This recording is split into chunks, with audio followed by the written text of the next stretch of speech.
왕 옥권사입니다. 창세기 21장. 여호와께서 말씀하신 대로 사라를 돌보셨고 여호와께서 말씀하신 대로 사라에게 행하셨으므로 사라가 임신하고 하나님이 말씀하신 시기가 되어 노년에 아브라함에게 아들을 낳으니 아브라함이 그에게 태어난 아들 곧 사라가 자기에게 낳은 아들을 이름하여 이삭이라 하였고 그 아들 이삭이 난 지 8일 만에 그가 하나님이 명령하신 대로 할례를 행하였더라. 아브라함이 그의 아들 이삭이 그에게 태어날 때에 100세라. 사라가 이르되 하나님이 나를 웃게 하시니 듣는 자가 다 나와 함께 웃으리로다. 또 이르되 사라가 자식들을 젖먹이겠다고 누가 아브라함에게 말하였으리오마는 아브라함의 노경에 내가 아들을 낳았도다 하니라. 아이가 자라매 젖을 떼고 이삭이 젖을 떼는 날에 아브라함이 큰 잔치를 베풀었더라. 사라가 본즉 아브라함의 아들을 애굽 여인 하갈의 아들이 이삭을 놀리는지라. 그가 아브라함에게 이르되 이 여종과 그 아들을 내어 쫓으라. 이 여종의 아들은 내 아들 이삭과 함께 기업을 얻지 못하리라 하므로 아브라함이 그의 아들로 말미암아 그 일이 매우 근심이 되었더니 하나님이 아브라함에게 이르시되 내 아이나 내 여종으로 말미암아 근심하지 말고 사라가 내게 이르 말을 다 들으라. 이삭에게서 나는 자라야 내 씨라 부를 것임이니라. 그러나 여종의 아들도 내 씨니 내가 그로 한 민족을 이루게 하리라 하신지라. 아브라함이 아침에 일찍이 일어나 떡과 물 한 가죽 부대를 가져다가 하갈의 어깨에 메어주고 그 아이를 데리고 가게 하니 하갈이 나가서 브엘세바 광야에서 방황하더니 가죽 부대에 물이 떨어진지라. 그 자식을 광목던 물 아래에 두고 이르시되 아이가 죽는 것을 참아 보지 못하겠다 하고 화살 한바탕 거리 떨어져 마주 앉아 바라보며 소리내어 우니 하나님이 그 어린아이의 소리를 들으셨으므로 하나님의 사자가 하늘에서부터 하갈을 불러 이르시되 하갈아 무슨 일이냐 두려워하지 말라. 하나님이 저기 있는 아이의 소리를 들으셨나니 일어나 아이를 일으켜 내 손으로 붙들라. 그가 큰 민족을 이루게 하리라 하시니라. 하나님이 하갈의 눈을 밝히셨으므로 샘물을 보고 가서 가죽 부대에 물을 채워다가 그 아이에게 마시게 하였더라. 하나님이 그 아이와 함께 계심에 그가 장성하여 광야에서 거주하며 활 쏘는 자가 되었더니 그가 바란 광야에 거주할 때에 그의 어머니가 그를 위하여 애굽 땅에서 아내를 얻어 주었더라. 그때에 아비멜렉과 그 군대 장관 비골이 아브라함에게 말하여 이르되 내가 무슨 일을 하든지 하나님이 너와 함께 계시도다. 그런즉 너는 나와 내 아들과 내 손자에게 거짓되이 행하지 아니하기를 이제 여기서 하나님을 가리켜 내게 맹세하라. 내가 내게 후대한 대로 너도 나와 내가 머문 이 땅에 행할 것이니라. 아브라함이 이르되 내가 맹세하리라 하고 아비멜렉의 종들이 아브라함의 우물을 빼앗는 일에 관하여 아브라함이 아비멜렉을 책망하매 아비멜렉이 이르되 누가 그리하였는지 내가 알지 못하노라. 너도 내게 알리지 아니하였고 나도 듣지 못하였더니 오늘에야 들었노라. 아브라함이 양과 소를 가져다가 아비멜렉에게 주고 두 사람이 서로 언약을 세우니라. 아브라함이 7 암양 새끼를 따로 놓으니 아비멜렉이 아브라함에게 이르되 이 7 암양 새끼를 따로 놓음은 어찌미냐. 아브라함이 이르되 너는 내 손에서 이 암양 새끼 7을 받아 내가 이 우물판 증거를 삼으라 하고 두 사람이 거기서 서로 맹세하였으므로 그 곳을 브엘세바라 이름하였더라. 그들이 브엘세바에서 언약을 세우매 아비멜렉과 그 군대 장관 비골은 떠나 블레셋 사람의 땅으로 돌아갔고 아브라함은 브엘세바에 에셀 나무를 심고 거기서 영원하신 여호와의 이름을 불렀으며 그가 블레셋 사람의 땅에서 여러 날을 지냈더라. 아멘. 하늘에 계신 우리 아버지여, 이름이 거룩히 여김을 받으시오며 나라가 임하옵시며 뜻이 하늘에서 이룬 것 같이 땅에서도 이루어지이다. 오늘날 우리에게 일용할 양식을 주옵시고 우리가 우리에게 죄 지은 자를 사하여 준 것 같이 우리 죄를 사하여 주옵시고 우리를 시험에 들게 하지 마옵시고 다만 악에서 구하옵소서. 대개 나라와 권세와 영광이 아버지께 영원히 있사옵나이다. 아멘.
오늘 우리가 함께 나눌 하나님의 말씀은 잠언 13장 1절에서 13절 말씀입니다.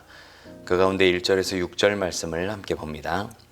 지혜로운 아들은 아비의 훈계를 들으나 거만한 자는 꾸지람을 즐겨 듣지 아니하느니라.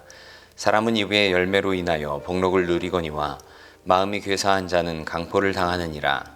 입을 지키는 자는 자기의 생명을 보전하나 입술을 크게 벌리는 자에게는 멸망이 오느니라.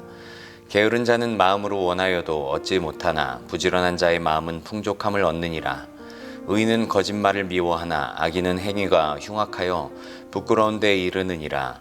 공의는 행실이 정직한 자를 보호하고 악은 죄인을 패망하게 하느니라. 아멘. TV 프로그램 가운데 유퀴즈라는 프로그램이 있죠. 게스트로 섭외되었던 한 초등학생에게 이렇게 질문했습니다. 잔소리와 조언의 차이가 무엇입니까? 그랬더니 초등학생이 이렇게 대답하죠. 잔소리는 왠지 모르게 기분 나쁜데 조언과 충고는 더 기분 나쁜 거라고.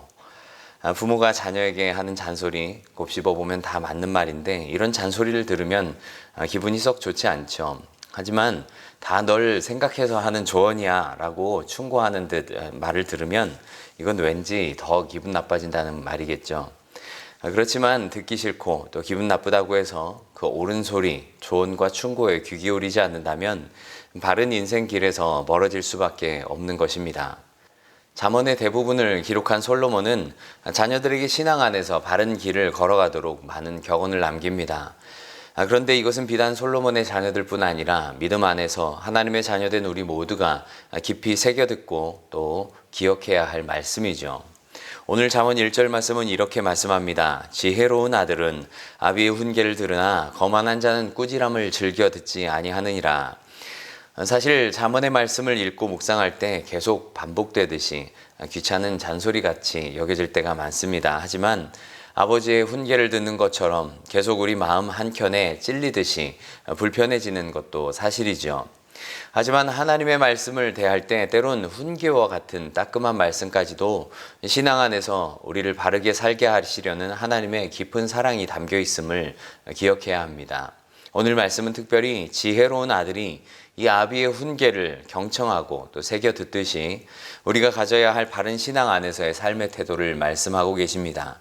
우리에게 주시는 말씀의 교훈을 붙잡고 신앙의 태도로 바르게 살아가는 복된 성도들이 될 수 있기를 간절히 바랍니다. 먼저는 지혜로운 믿음의 자녀들은 말에 신중함이 있어야 합니다. 오늘 말씀 2절에서 3절은 이렇게 말씀합니다. 사람은 입의 열매로 인하여 복록을 누리거니와 마음이 괴사한 자는 광포를 당하느니라. 입을 지키는 자는 자기의 생명을 보전하나 입술을 크게 벌리는 자에게는 멸망이 오느니라. 오늘 이 2절의 말씀은 12장 14절의 말씀을 생각나게 합니다. 12장 14절에서는 사람은 입의 열매로 말미암아 복록에 족하며 라는 표현이 등장하는데요. 오늘 말씀 이 2절은 복록을 누린다 라고 이렇게 표현되어 있는 것이 차이점이 있죠. 이 2절의 말씀을 들여다보면 입의 열매로 복록을 누린다는 것과 또 마음이 괴사한 자는 광포를 당한다는 이 말이 조금은 부자연스럽게 연결되는 것처럼 보입니다. 하지만 조금 더 깊이 생각해 보면 바른 언어 생활은 바른 마음에서 나오는 거기 때문에 이 마음이 괴사한 사람, 즉 마음을 바르게 가지지 않은 사람은 바른 말을 할 수 없다는 말이겠죠. 하나님께서는 사람이 입의 열매를 통해 복을 누린다고 말씀하십니다. 또한 3절 말씀은 입을 지키는 자와 입술을 크게 벌리는 자를 대조하십니다. 그리고 이들의 결과를 생명과 멸망으로 대조하죠. 입을 지키는 자라는 말은 사려 깊게 생각하고 또 조심스럽게 말하는 모습을 가리킵니다. 반대로 입술을 크게 벌리는 자라는 말은 과장된 말, 또 무책임한 말, 남을 비방하는 말, 이런 말들을 하는 사람을 가리키는 말이죠. 시편 141편 3절에 다윗은 이렇게 고백합니다. 여호와여 내 입술에 파수꾼을 세우시고 내 입술의 문을 지키소서. 우리가 저지르는 많은 실수들 가운데 입술로 범죄하는 실수들이 얼마나 많습니까? 하루에 우리가 하는 여러 가지 말들 속에 정말로 꼭 필요한 말을 하기보다는 잘 알지도 못하면서 또 꺼내는 이야기들, 굳이 하지 않아도 될 이야기들, 또 다른 사람 깎아내리고 상처받게 하는 이야기들, 하면 할수록 입으로 범죄하게 되는 이런 말들, 이러한 잘못된 언어의 모습으로 하나님 영광 가리울 때가 얼마나 많습니까? 우리도 다윗의 고백처럼 우리 입술에 파수꾼을 세우듯 걸러 말할 줄 아는 지혜를 구하여야 할 것입니다. 야고보서 3장은 말에 실수하지 않고 또 신중하게 말하는 것이 얼마나 중요한지를 우리에게 말씀합니다. 이 혀를 가리키면서 마치 큰 배에 있어서 방향을 결정하는 것이 자그마한 키와 같은 것처럼 우리 몸에서 중요한 역할을 하는 우리 몸의 지체라고 이야기합니다. 야고보서 3장 10절은 한 입에서 찬송과 저주가 나오는도다. 내 형제들아 이것이 마땅하지 아니하니라 라고 말씀합니다. 샘이 한 구멍으로서 어떻게 쓴물과 또 단물을 동시에 내겠느냐고 말씀합니다. 우리 성도가 찬양하고 또 기도하고 축복하는 이런 거룩한 입술로 다른 죄악을 쏟아내는 입술이 되게 해서는 안 됩니다. 예수님은 누가복음 6장 45절에 선한 사람은 마음에 쌓은 선에서 선을 내고 악한 자는 그 쌓은 악에서 악을 내나니 이는 마음에 가득한 것을 입으로 말합니다 라고 말씀합니다. 언어는 우리 속에 무엇이 있는지를 그대로 보여주는 것입니다. 내 안에 그리스도가 살아계시다면 그리스도를 나타내는 입술이 되어야 합니다. 특히 에베소서 4장 29절은 이렇게 말씀합니다. 무릇 더러운 말은 너희 입 밖에도 내지 말고 오직 덕을 세우는 데 소용되는 대로 선한 말을 하여 듣는 자들에게 은혜를 끼치게 하라. 사랑하는 성도 여러분, 우리 모두 하나님 기뻐하시는 이러한 거룩한 언어 생활로 하나님께 영광 돌려드리는 지혜로운 믿음의 자녀들이 다 될 수 있기를 바랍니다. 둘째로 지혜로운 믿음의 자녀들은 부지런한 삶의 자세를 가져야 합니다. 4절 말씀을 함께 보겠습니다. 게으른 자는 마음으로 원하여도 얻지 못하나 부지런한 자의 마음은 풍족함을 얻느니라. 아멘. 모든 사람이 겪는 평범한 그 일반적인 삶에서도 부지런함과 게으름이 가져다주는 결과가 다르다는 사실을 우리는 잘 압니다. 이것은 굳이 다시 말하지 않아도 될 만큼 모두가 인정하는 불문 법칙입니다. 하지만 성경은 특히 잠언을 통해서 믿음 있는 자와 그렇지 않은 자를 지혜로운 자와 미련한 자로 대비하여서 말씀하십니다. 또 이 지혜로운 자와 미련한 자는 다시 부지런한 자와 게으른 자로 대조하여서 우리에게 말씀하시죠. 잠언에 나오는 게으름에 대한 경고의 말씀들이 우리에게 얼마나 큰 경종을 울립니까? 잠언 6장 10절에서 11절 말씀은 말씀합니다. 좀 더 자자, 좀 더 졸자, 손을 모으고 좀 더 누워있자 하면 내 빈궁이 강도같이 오며 내 곤핍이 군사같이 이르리라 라고 말씀하십니다. 또 잠언 19장 24절은 게으른 자는 자기의 손을 그릇에 넣고서도 입으로 올리기를 괴로워하느니라 라고 말씀합니다. 잠언 10장 26절은 게으른 자는 그 부리는 사람에게 마치 이의 식초와 같고 눈의 연기와 같다고 말씀합니다. 이러한 말씀들은 우리 신앙에 있어서 이 게으름과 나태함 또 안일함과 같은 이러한 모습은 곧 불신앙적인 태도임을 강조하는 말씀입니다. 게으름이라는 책을 쓰신 김남준 목사님은 이 책에서 게으름이란 단순히 인간적인 어떤 성향의 문제가 아니라 마음의 부패에 뿌리를 내린 그릇된 자기 사랑이라고 강조합니다. 모든 무기력한 삶, 이러한 게으름이라는 것 뒤에는 자기 마음의 정욕을 따라서 살고자 하는 강한 욕망이 도사리고 있는 것이기 때문입니다. 우리 주님은 마태복음 25장에 달란트 비유를 통해서 2달란트, 5달란트 받은 종들이 어떤 결과를 받았는지를 말씀하십니다. 남겼다라는 이런 결과적인 측면 말고도 우리가 주목해야 될 사실은 즉시 가서라는 이 과정적인 측면입니다. 두 종은 부지런했습니다. 그래서 좋은 결과를 얻을 수 있었습니다. 이 둘의 결과는 곧 주인의 칭찬이었습니다. 잘하였도다 착하고 충성된 종아, 내가 적은 일에 충성하였음에 내가 많은 것을 너에게 맡기리니 내 주인의 즐거움에 참여할지어다 라고 말씀하시죠. 하나님께서 우리의 삶을 결산하실 때 분명히 물으실 것입니다. 내가 허락해 준 삶의 시간 동안 또 너에게 준 물질을 가지고 그동안 뭘 했니? 게으름이 가져다주는 삶의 공허함 또 그 비참한 결과를 우리가 인식하면서 하나님께서 우리에게 허락하신 이 시간 속에서 최선을 다해 부지런히 살아야 합니다. 내가 처한 환경이 어떠하든지 그 속에서 부지런히 하나님 주신 이 삶에 최선을 다하면서 아름다운 삶의 열매를 내어드릴 수 있어야 합니다. 이런 아름다운 또 지혜로운 믿음의 모습을 늘 견지하면서 살아갈 수 있는 우리 성도들 될 수 있기를 바랍니다. 셋째로 지혜로운 자녀들이 가져야 할 중요한 신앙의 모습은 정직함입니다. 5절에서 6절 말씀을 함께 보겠습니다. 의인은 거짓말을 미워하나 악인은 행위가 흉악하여 부끄러운 데 이르느니라. 공의는 행실이 정직한 자를 보호하고 악은 죄인을 패망하게 하느니라. 오늘 말씀은 의인과 악인이 가지는 이 거짓에 대한 상반된 태도를 우리에게 말씀하십니다. 의인은 거짓을 미워하지만 악인은 악한 행위로 인하여서 부끄러운 데에 이르게 된다고 말씀하십니다. 일반적으로 악인은 자신의 악한 행위 때문에 받는 이러한 수치와 파멸과 같은 결과 당장에 나타난 것 아니라고 생각합니다. 그래서 악한 사람들이 자신의 악한 행위를 계속 반복하게 되죠. 또 더 큰 거짓과 또 악한 일들을 저지르게 됩니다. 점점 이 범죄에 대한 심판이 다가오고 있다는 사실을 눈치채지 못하게 되는 것이죠. 결국 악한 사람들은 자신이 저지른 이 죄 때문에, 이 거짓 때문에 부끄러운 일을 당하게 되고 맙니다. 그러나 이 같은 거짓과 그로 인한 심판의 결과를 파악하고 피하는 것이 지혜로운 사람이 해야 할 일입니다. 하나님을 따르는 믿음의 자녀들 또 지혜로운 사람은 이 하나님의 말씀을 기억하면서 거짓을 멀리하고 또 정직한 길을 따라야 합니다. 우리가 사는 세상에서 정직한 길만 선택해 가는 것은 결코 쉽지 않습니다. 왜냐하면 정직하게 사는 사람들이 보상받는 게 아니라 정직한 사람들은 호구가 되는 것이 세상의 법칙처럼 느껴지기 때문이죠. 그러나 우리는 분명히 기억해야 합니다. 하나님께서는 정직한 자를 보호하십니다. 악인은 패망하게 하십니다. 이사야 26장 7절은 이렇게 말씀합니다. 의인의 길은 정직하며 정직하신 주께서 의인의 첩경을 평탄하게 하시도다. 의인의 길은 정직하다. 또 정직하신 주님께서 의인의 길을 지켜주시고 또 그 길이 첩경, 지름길이 되게 하신다고 말씀하십니다. 그 첩경을 평탄하게 해주시는 분은 바로 정직하신 하나님이시라고 말씀하십니다.